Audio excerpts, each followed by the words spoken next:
Hold on to your hats, folks. It looks like Elon Musk is now taking aim at Donald Trump. This all started when the billionaire helped Trump win the election, pouring millions into his campaign and even speaking to crowds about how Trump would make America great again. Musk probably thought it would be smooth sailing, and that he'd get something good out of it.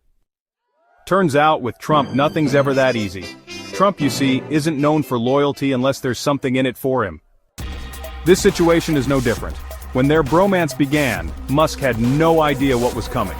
But he's about to find out what was really behind all that apparent goodwill. Trump, as usual, allegedly kept the real plan under wraps, especially the part about slapping insane tariffs on China and the rest of the world. If Musk had known, he'd never have backed such a crazy idea. Why?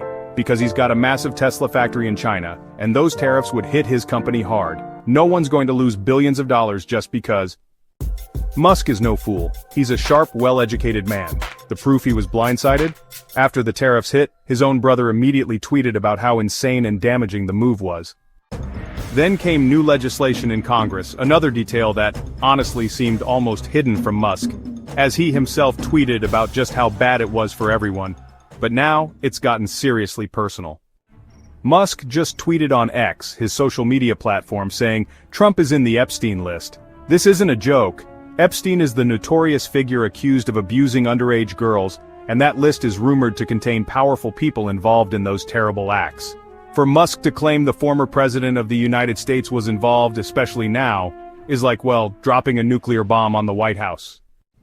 Remember when Trump practically gave Musk the keys to the White House for all his help? Now, all that love and friendship is just gone.